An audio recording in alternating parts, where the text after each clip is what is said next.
Bonjour. Bonjour, merci de nous rejoindre pour cet atelier. Donc, on va parler de cartographie aujourd'hui. Et vous dites peut-être, super, il va nous expliquer comment faire une Google Map. Alors, pas faux. On va essayer de faire un peu plus compliqué que ça. Pourquoi la cartographie? Parce qu'on a pas mal d'expérience en assurance, réassurance, et qu'en fait, ça a toujours été un problème, un enjeu de générer des cartes de manière dynamique. Et c'est un enjeu qui s'est un peu démultiplié dans le cadre de certains projets de data platform où on a des maîtrises d'ouvrage. Et donc, on vous présente en fait ce qu'on a développé avec le concours de PGM Solutions, donc Nicolas, pour avoir une solution adaptée. Donc, en premier lieu, on va se présenter. Donc, moi, Pierre Mouillade et Elisa, nous sommes de IPE et IPE Conseil. IPE est un courtier de réassurance indépendant qui opère sur toutes les branches non-vie avec des cédantes françaises. Et IPE Conseil, c'est la société de conseil en actuariat et on est très spécialisé réassurance, risque climatique et actuariat de tarification.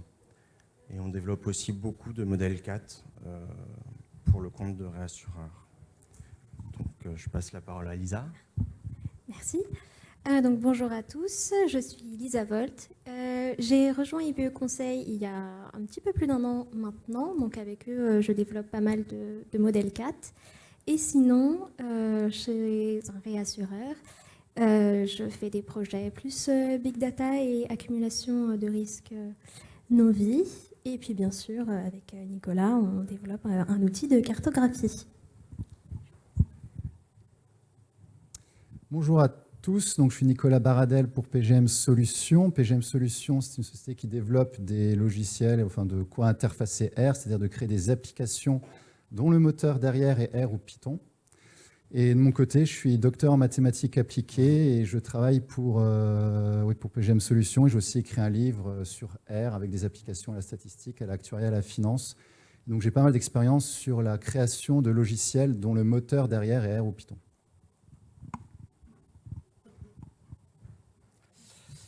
Alors la cartographie, tout d'abord en assurance non-vie, quand on regarde le dommage au bien, on a des expositions qui sont localisées. Donc localisées, on le met entre guillemets, on va revenir un peu dessus après. Mais du coup, une représentation naturelle d'un portefeuille d'assurance et de son exposition va nécessairement passer par des cartes. Et puis, on a aussi une problématique qui est que les facteurs de risque, ils sont aussi géographiques. Quand on regarde ce qui se passe sur des événements de type 4, sur des zoniers, quand on regarde des zoniers de vol, de délinquance, des zoniers de risque de péril naturel, ce sont des données qui sont géographiques. Et donc, il faut réussir à superposer en fait ces données, ces facteurs de risque, et les croiser avec les expositions, les portefeuilles. Et c'est d'autant plus vrai quand il y a un événement. C'est-à-dire que pour ceux qui travaillent dans réassurance, dès qu'il y a un événement, la première question, c'est quoi notre risque, c'est quoi notre expo. Et donc ça, il faut être il y a de plus en plus, il faut être très réactif pour réussir à sortir l'exposition, la représenter, mais aussi représenter l'événement de manière très rapide et dynamique. Et tout ça, ça passe par des cartes parce que c'est la manière la plus naturelle et la plus parlante de représenter les choses.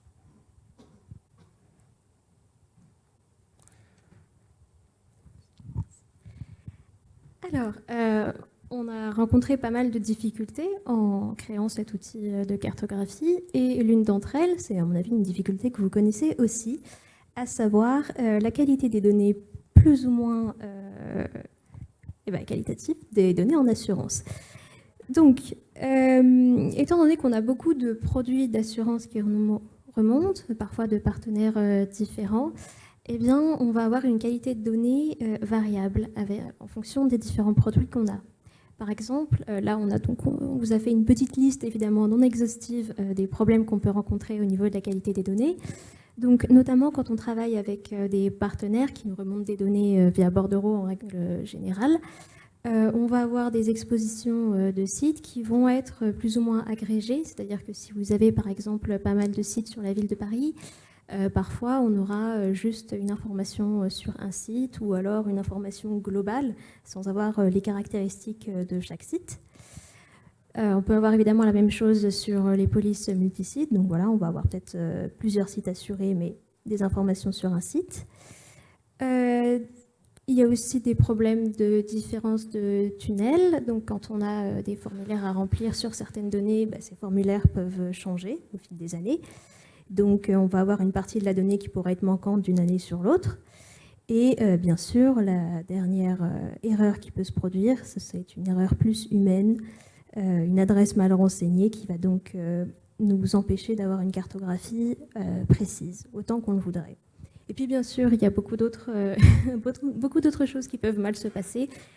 Je pense que vous avez probablement des exemples en tête, mais voilà, c'est déjà le premier problème qu'on a rencontré dans la cartographie, c'est comment représenter une exposition dont on a une idée assez vague de la qualité, de la véracité au final.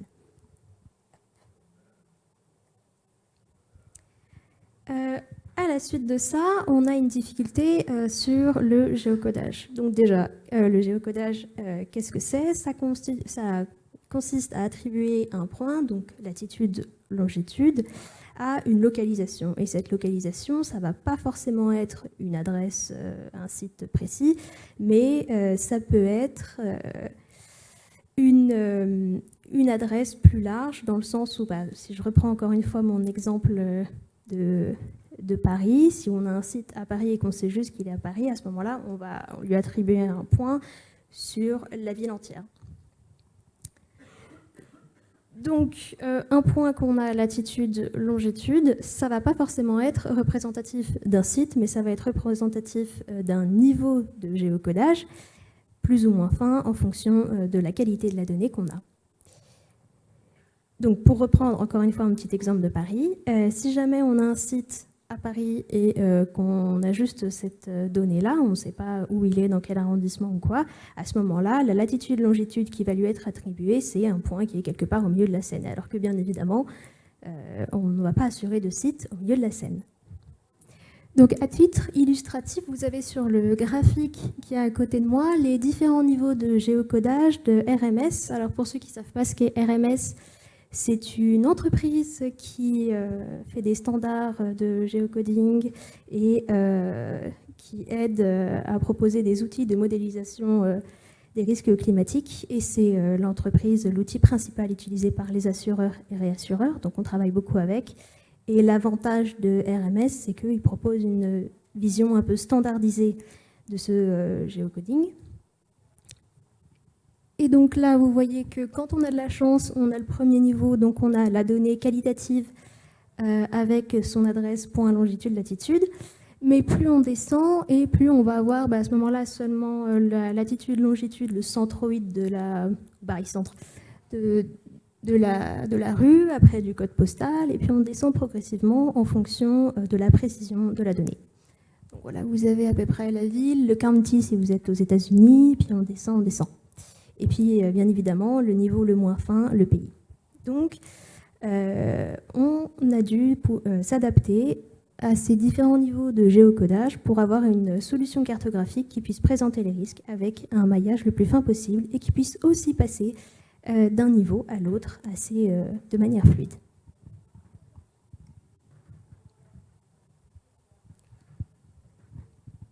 Donc ensuite, on vous parle un peu des difficultés liées à la cartographie.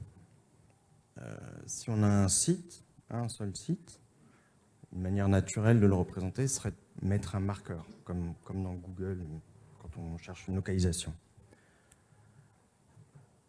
Le réassureur avec lequel, les réassureurs, mais il y en a un en particulier avec lequel on travaille, en fait, on a plus de 6 milliards de sites. Donc si on a 6 milliards de sites, on ne va pas représenter des marqueurs. Parce que les marqueurs, si on a 6 milliards de marqueurs sur la carte, déjà, c'est pas possible, techniquement. Les cartes, elles ne supportent pas autant. et puis ça devient illisible. C'est-à-dire qu'on ne fait plus le distinguo entre l'appartement de Marie-Josette et la déchetterie, alors que ce n'est pas du tout le même risque. Et puis on veut faire des cartes qui soient dynamiques, parce qu'on va venir opérer des filtres pour opérer des sous-sélections sur ces 6 milliards de sites, en allant chercher une cédante particulière, un risque particulier, des critères ESG particuliers pour générer la carte de manière dynamique. Puis un autre problème est, on se dit, on va représenter des agrégats. Donc un agrégat en France serait par exemple le code commune. Donc c'est le maillage le plus fin, le maillage administratif le plus fin. On va regrouper toute l'exposition au niveau du code commune et représenter sur la carte. Donc là, c'est l'exemple de cette image, et je pense que vous pouvez témoigner comme moi que c'est juste illisible. Donc en fait, il y a un souci, c'est que la représentation au niveau administratif, il doit être adapté au niveau de représentation de la carte. C'est-à-dire que si l'utilisateur il est au niveau pays, on va venir représenter des régions. Si on va zoomer dans une région qui nous intéresse, une région d'intérêt, où il y a de l'exposition, on va vouloir venir désagréger au niveau département, et ainsi de suite pour naviguer dans la carte. Et ainsi, on va pouvoir consommer la carte de manière dynamique et aller sur des points d'intérêt. Et puis après, on va vouloir venir superposer des données de risque ou des événements, donc des empreintes d'événements. Et pour ça, il faut qu'on ait les mêmes mécanismes on va vous montrer tout à l'heure, avec la tempête Kiaran, qui a particulièrement impacté la Bretagne. Au niveau France, on va voir que c'est au niveau Bretagne, donc on va les zoomer sur la zone Bretagne, et ainsi de suite, et on va commencer à venir exploser et superposer l'exposition sur les zones à risque. Mais pour ça, il faut qu'on ait cette adaptabilité en fait, de la carto et de la représentation, qui soit dynamique, parce que si on part directement sur les codes INSEE, on n'y voit plus rien. Et puis si on n'a que les régions, on va voir la Bretagne, et puis quand on va vouloir voir ce qu'il y a dans la Bretagne, il n'y a plus rien. Donc il faut vraiment qu'on ait tout ce mécanisme-là qui se mette en place, et pour rendre la carto intelligible. Alors il existe des solutions qui peuvent être déployées par R ou RPGM, que vous connaissez sûrement. Donc des Plotly, Leaflet, OpenLayer, qui ont des packages Python et R. Seulement, en fait, ça génère une carte statique. C'est-à-dire qu'on va devoir télécharger toute la donnée, l'envoyer, générer la carte. Et une fois qu'elle est générée, elle est générée. C'est-à-dire qu'on peut naviguer et déplacer la carte, zoomer, mais on ne pourra plus aller rappeler de la donnée par derrière, recharger en temps réel la carte pour avoir cette interaction avec l'utilisateur. Donc si là on a fait des représentations des États aux États-Unis, et si je veux zoomer et représenter les counties, donc un maillage plus fin, ou réafficher un ouragan, en fait il faut recasser la carte, enfin il faut la régénérer. Il faut les retélécharger la donnée, la régénérer from scratch. Et le problème, c'est qu'il faut charger toute la donnée. Donc quand nous, derrière, on a des big data avec 6 milliards de sites, on ne peut pas télécharger 6 milliards de sites pour faire la carto. Donc on est obligé d'avoir une solution plus adaptée.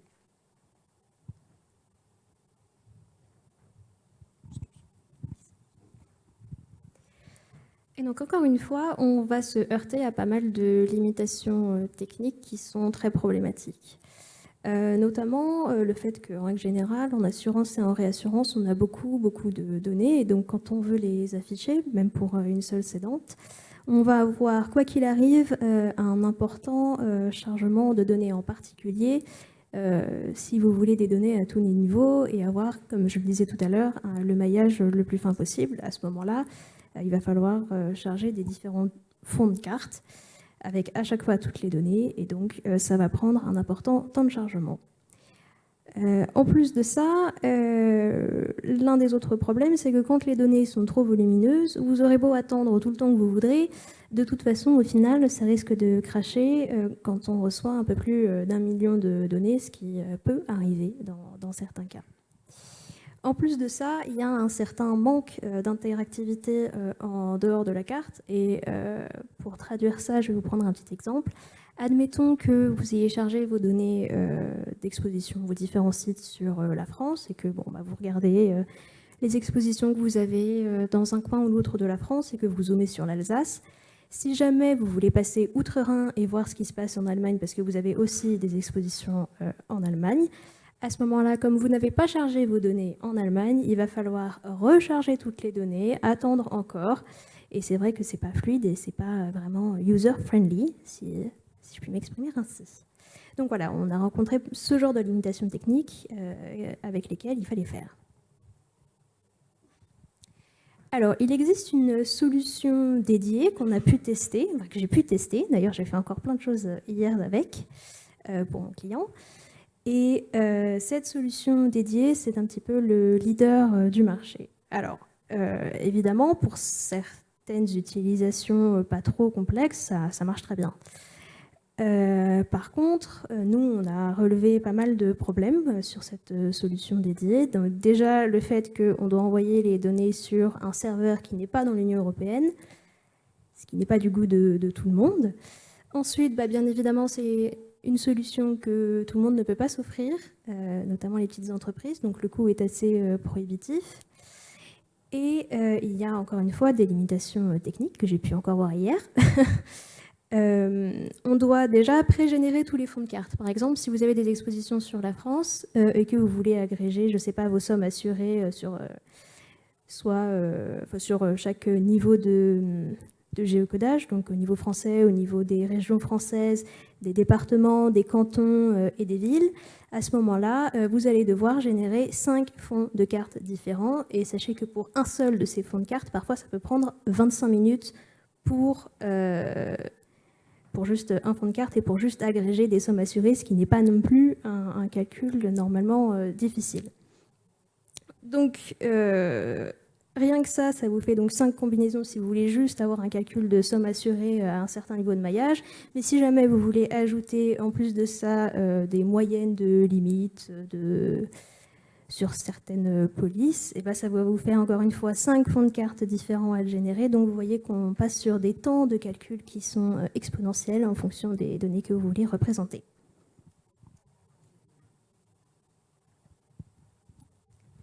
Alors pour résoudre le problème que l'on a, en fait, comme il a été expliqué, si vous avez beaucoup de données et que vous les envoyez tout de suite dans le système de cartographie, donc vous avez le côté, si ça marche, vous avez après le côté pratique où vous le faites en une fois, c'est assez facile, vous pouvez explorer, tout fonctionne, mais dès que vous avez un peu trop de données, le système, donc déjà c'est très lent à tout envoyer, vous n'avez pas besoin de tout envoyer parce que l'utilisateur ne va pas tout explorer fatalement. D'autre part, le système finit même par crasher, c'est-à-dire quand vous dépassez vous approchez ou dépassez le million de données. En fait, les navigateurs web, parce que Leaflet, ça fonctionne sur du web, comme OpenLayer, et il faut comprendre que les navigateurs web ne sont pas faits pour gérer des millions et des millions de données en temps réel qui les ont préchargées. Donc, il y a beaucoup de systèmes qui crashent. Plotly, c'est aussi le cas, qui crashent dès lors que vous avez trop de données envoyées en une seule fois directement dans votre outil. Donc, comment on fait? En fait, l'idée, elle est assez simple, mais elle est complexe parfois à implémenter, mais elle est assez simple. C'est qu'il faut envoyer uniquement les données qui sont affichées à l'écran dans votre carte. Donc, quand vous avez une carte, votre carte, elle a un emplacement, comme ceci. Vous avez un niveau de zoom particulier. Et l'idée, c'est tout simplement de pouvoir envoyer en temps réel les données qui correspondent à ce niveau de carte, et donc de n'afficher que cela, et donc de ne charger que cela. Et là, ce sera forcément léger, puisque vous aurez, si c'est au niveau région, vous aurez envoyé les données pour une dizaine de régions peut-être affichées. Et si vous avez bien zoomé qu'il faut envoyer des marqueurs, vous peut-être envoyer qu'une centaine de marqueurs, ce qui vous permet d'avoir quelque chose d'assez efficace là-dessus. Et donc, qu'est-ce que ça veut dire? Ça veut dire qu'en fait, il faut que le système de cartographie vous envoie dans votre moteur de données, j'expliciterai ce que c'est tout à l'heure, donc vous envoie les informations de l'emplacement de l'utilisateur. Donc, à chaque fois que l'utilisateur bouge, il faudra envoyer les emplacements. Et nous, derrière, il faudra renvoyer les données qui correspondent à afficher à dans la carte et bien les réceptionner dans Leaflet, par exemple. Donc voilà, l'idée, c'est qu'à chaque mouvement de l'utilisateur dans la carte, un zoom, il balaie directement dedans la localisation, on envoie à la volée les données qui correspondent. Donc ça, c'est juste un petit schéma qui schématise l'idée. C'est que Leaflet, donc je prends Leaflet, ça marche aussi pour Apple Layer, Leaflet vous envoie les données de l'utilisateur où il est, on les récupère dans un moteur derrière de gestion de données, et ce moteur-là doit renvoyer à Leaflet ensuite en temps réel les bonnes données. Et la carte s'actualise derrière. Alors la première solution, qui est la solution naturelle et qui fonctionne là-dessus, c'est que vous pouvez faire une application web. Donc, comme je le disais, Leaflet, c'est un plugin ou c'est, disons, une bibliothèque JavaScript, donc c'est du web. C'est-à-dire que c'est fait pour s'afficher dans un navigateur Internet. D'ailleurs, quand vous l'utilisez dans R, ça cache ou ça ouvre un navigateur Internet forcément, pareil dans Python. Et donc la première idée, c'est de développer fatalement en PHP, JavaScript ou autre, en utilisant les langages web afin d'avoir sa carte. Donc c'est viable, ça fonctionne, il n'y a pas de souci là-dessus, mais ça présente quelques inconvénients en particulier pour des actuaires. C'est que soit vous déléguez le développement intégral à l'IT, donc il faudra être patient à certains égards, notamment si vous avez des calculs actuariels qu'il faudra aussi leur demander de développer eux-mêmes, puisque dans ce cas-là, tout se fera dans le web. Et si vous le faites vous-même, donc en tant qu'actuaire ou data scientist, il y a une difficulté, c'est que ce ne sont pas des langages naturels qu'on apprend à l'école. On apprend du R et du Python, et c'est des langages qu'on a l'habitude d'utiliser, mais s'il faut commencer à comprendre une bibliothèque JavaScript et commencer à développer là-dessus, il y a un coût d'entrée qui est potentiellement très très élevé. Donc bien que ce soit viable, dans un milieu actuariel, l'idéal, ce serait en fait d'avoir derrière un moteur R ou Python, et donc ce soit finalement Python et R qui pilotent le leaflet, donc la cartographie, et derrière, là il y a zéro difficulté, vous pouvez utiliser vos packages, vous pouvez faire du calcul actuariel, vous avez toute la main intégrale sur tout ce qui reste de l'application, et c'est aussi beaucoup plus facile niveau déploiement, puisque vous pouvez le déployer vous-même, il y a plein de systèmes pour déployer par rapport à Python, sans passer par une vraie appli web qui là nécessitera a priori un déploiement par l'IT quoi qu'il arrive. Alors une idée, c'est d'utiliser une application APGM où derrière vous utilisez une technologie R et Python. Comment ça marche? En fait, ça permet de gérer les interactions JavaScript et Python et R. Donc c'est un peu technique. C'est-à-dire en gros, la cartographie, elle est dans un langage qui est étranger à vous, c'est-à-dire JavaScript. Et derrière, vous avez R et Python, qui sont un peu les langages domestiques. Et donc, on communique via R Python à Leaflet. Et donc, l'idée, c'est que vous allez envoyer depuis R vos commandes à Leaflet pour actualiser la carte, comme quand vous utilisez le package Leaflet, sauf que là, ce sera du temps réel, donc ce sera un peu différent. Et ça ne passera pas par le package Leaflet, parce que là, ça n'a rien à voir. Et donc, Leaflet va vous envoyer les informations, R au Python, comme je le disais, nouvel emplacement, niveau de zoom, ce genre de choses.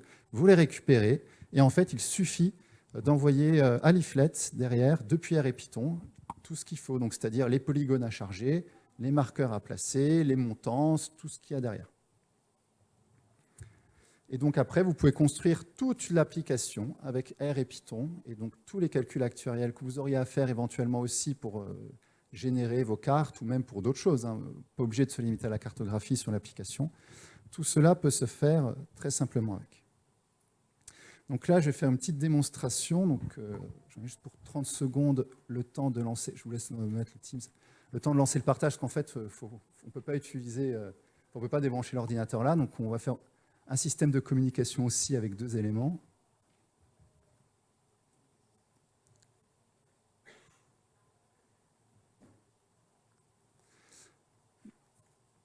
C'est bon, vous avez mis le partage? Ou c'est moi qui l'ai mis?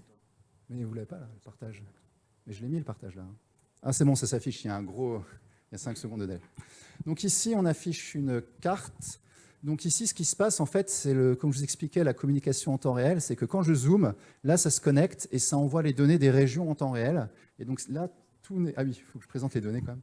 Donc là, qu'est-ce qu'on affiche? On affiche en fait une représentation cartographique de primes.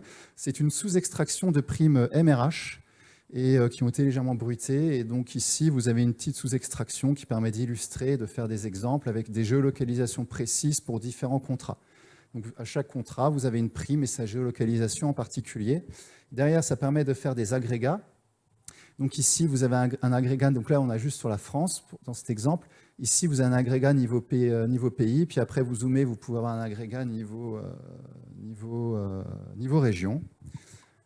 Et ça permet de zoomer. Et vous pouvez avoir une précision un petit peu au choix. Donc là, ça part une bonne granularité. Ici, nous sommes au niveau de la commune. Donc c'est-à-dire qu'il y a quand même 36 000 polygones. Mais nous n'affichons que les polygones. Enfin, nous n'envoyons que les polygones affichés à l'écran. Et après, vous pouvez aussi afficher les marqueurs pour montrer un montant de prime. Donc là, c'est des petites primes. Hein, sur des contrats d'MRH, vous pouvez afficher derrière les marqueurs à ce sujet. Ensuite, vous avez aussi la possibilité, comme vous avez connecté votre leaflet directement à R, et ben, il communique avec vous. Donc, il peut vous renvoyer des données. Notamment, il peut vous dire sur quelle région l'utilisateur a cliqué. Et grâce à ça, c'est utilisé la même techno, donc il n'y a rien à faire en plus. Grâce à ça, vous avez tout simplement ici des données, d'autres données que vous pouvez afficher sur l'exposition avec différentes répartitions, etc., etc. Donc ça, c'est pour l'exploration de l'exposition. Donc ça, c'est juste une phase exploratoire. Et enfin, rien n'empêche derrière de mettre des fonds de carte qui s'actualisent. Donc là, ça s'actualise, mais ça continue de charger les grandes données. Et donc après, vous pouvez ici zoomer. Donc là, comme le disait Pierre, c'est pour la tempête Ciarán. C'est pour la tempête Ciarán qui a pas mal soufflé, en particulier en Bretagne. Et donc avec ce genre de choses, une fois que c'est connecté, vous pouvez afficher, zoomer localement et récupérer même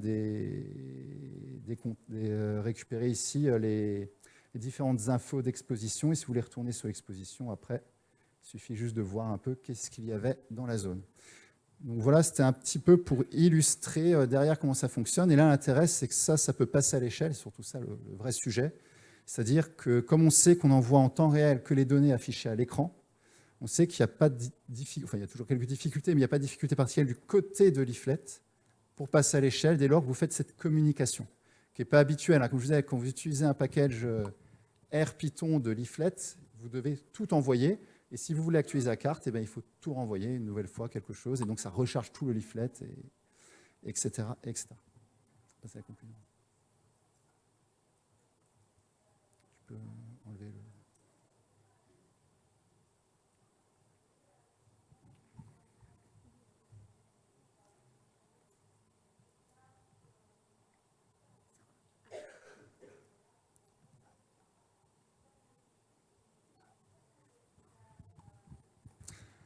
Donc, comme on voit, c'est un sujet qui est riche et complexe. Quand vous n'avez pas beaucoup de données, il n'y a pas de problème. Il n'y a pas besoin de se compliquer la vie. Il suffit de faire son petit leaflet, son petit plotly habituel, par exemple. Mais ça devient une difficulté dès lors que vous avez des volumes très importants de données.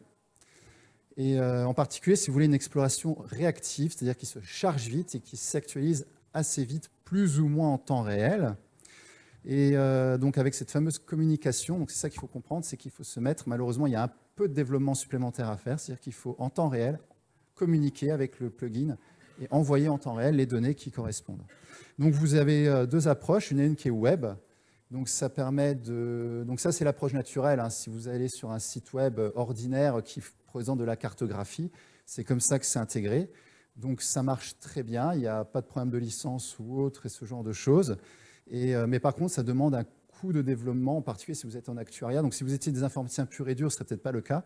Mais si c'est des actuaires qui développent, ça demande un investissement qui est très important, une dépendance à l'IT qui est forte. Donc ça peut poser divers problèmes. Et notre solution, c'est de passer avec un système qui communique avec JavaScript, comme par exemple RPGM. Et dans ce cas-là, vous pouvez créer un système qui vous permet d'actualiser votre carte en temps réel, en envoyant votre flux de données, de telle sorte que, quelle que soit la position de l'utilisateur, vous envoyez flux de données, donc ça redevient fluide, vous récupérez une application qui tourne et qui ne crache pas instantanément par un flux de données trop important. Donc voilà. En fait, avant de répondre à vos questions, s'il y en a, on a testé un grand nombre de solutions de carto en fait, sur le marché parce qu'on devait trouver une solution qui devait être déployable en fait, chez un des rassureurs chez qui on est en mission. pour répondre aussi aux équipes métiers, aux équipes data science qui sont réparties à travers le monde, avec une solution qui permette d'industrialiser la cartographie.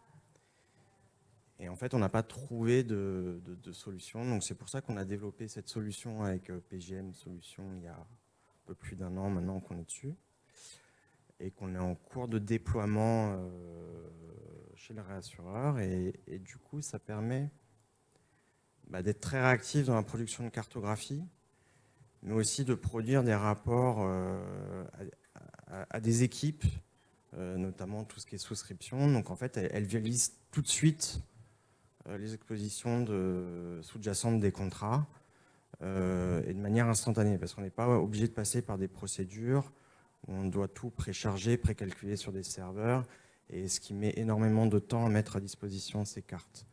Tandis que là, en fait, on a des process qui automatisent tout, les données sont chargées en quasi temps réel dans la data platform, et les cartes sont immédiatement accessibles parce qu'on a cette solution dynamique qui va directement requêter la data platform. Voilà, merci. Si vous avez des questions, j'aurai plaisir de répondre.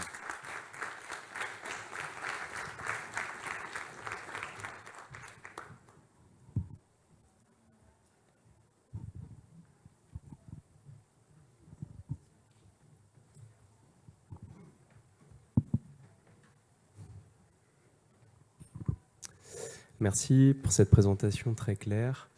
Vous avez pris l'exemple de Leaflet. J'avais une question du coup plutôt côté carto. Est-ce qu'il y a des recommandations que vous avez sur cette partie-là, par exemple, versus des cartes Kepler ou des choses comme ça? Est-ce qu'il y a des fonds de cartes, des supports qui sont plus simples à utiliser, ou plus adaptés pour ces besoins-là de cartographie de données de masse ou pas? Alors, le Leaflet, c'est juste le moteur qui est utilisé pour la représentation. Là, on l'a mis en exemple, mais en vrai, dans la pratique, on est plutôt parti sur OpenLayer. Après, le fond de carte, le moteur SIG, c'est encore autre chose. Mais là, c'est vraiment le bloc qui permet l'implémentation en interface. Oui, on est parti sur Leaflet ou OpenLayer, ça supporte largement la charge et ça communique très bien en fait avec l'outil. Après, il y a d'autres solutions, mais dès lors que c'est en fait, la solution, elle est agnostique en fait à ce que vous prenez, au moteur. Elle interface n'importe quelle solution dès lors qu'elle a un accès API JavaScript. Ok, merci.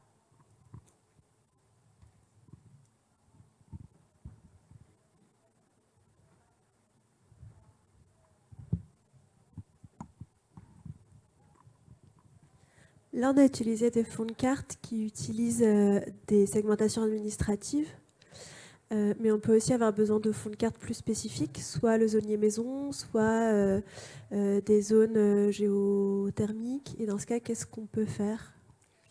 Ok. En fait, on a ces bases d'exposition, donc on a la donnée d'exposition qui est stockée d'un côté. En fait, là, ce qu'on a montré, c'est que c'est tout ce qu'a fait Lisa, où elle a industrialisé tous les niveaux administratifs de tous les pays dans le monde. Et en fait, le moteur en R et en Python, il va requêter l'expo. En fait, il l'agrège dans ses niveaux administratifs. Mais c'est ce qu'on a présenté là. Maintenant, si vous avez une autre définition de l'agrégation de vos zones dans les polygones, en fait, le moteur il va s'adapter à la définition que vous lui envoyez. C'est juste un paramétrage qu'on a donné à un certain niveau, on est au niveau pays, après au niveau région. Mais si vous avez d'autres granularités, c'est rapidement implémentable.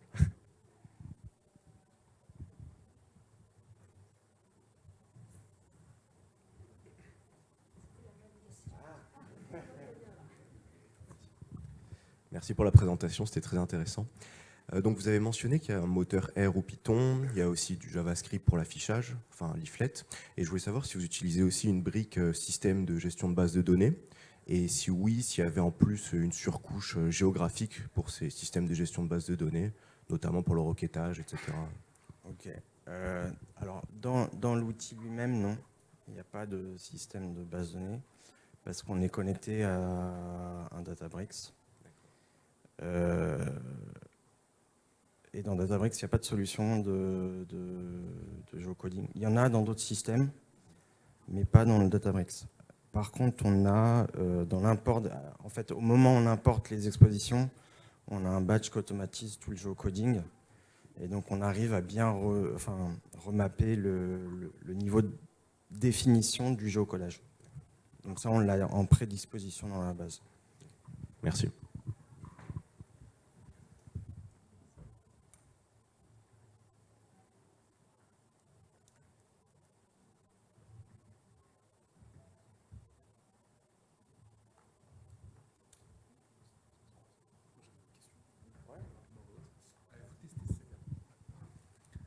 Merci. Merci pour la présentation, c'était très clair, très intéressant. Avez-vous testé cette approche avec QGIS? Je ne voulais pas les citer. En fait, c'est tout le problème, c'est qu'il faut tout pré-générer. Et là, là, on est. Il y a 6 milliards de sites. Et en fait, on a des millions de cartes à pré-générer. Et en fait, comme elle est alimentée en temps réel, cette base de données, c'est-à-dire qu'il faudrait qu'on la recalcule en permanence. Donc, ce n'était pas du tout une solution viable. Et alors, QGIS, ça internalise en fait la puissance de calcul. Et il y a d'autres solutions qui permettent de le faire sur des serveurs cloud. Mais du coup, la donnée, elle n'est plus en Europe. Et c'est très lent. Et puis, ça n'enlève pas le problème de tout précalculer.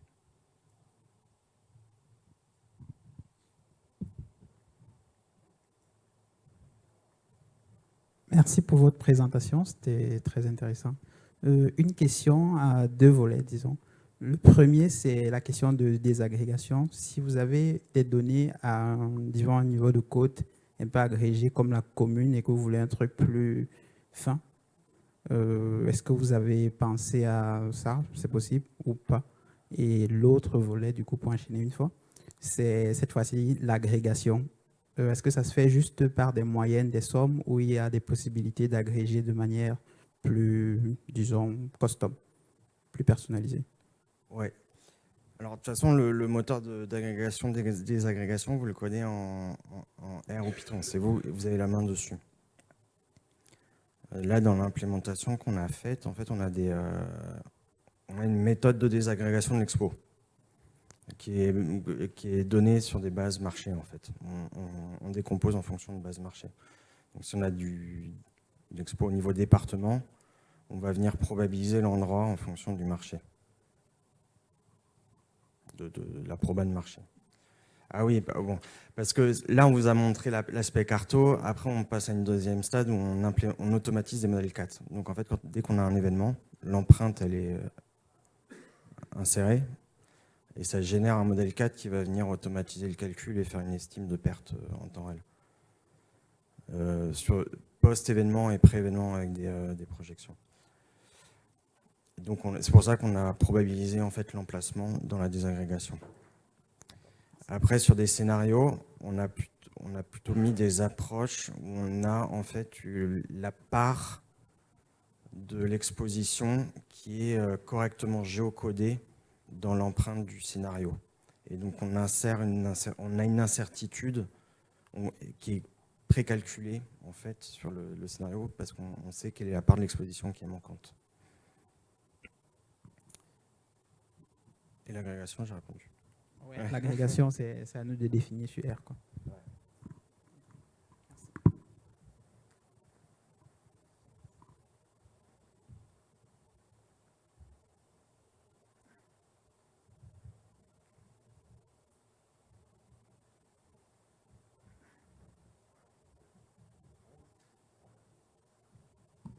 Bon, on va terminer là. Je vous remercie infiniment d'être venu et de nous avoir écoutés.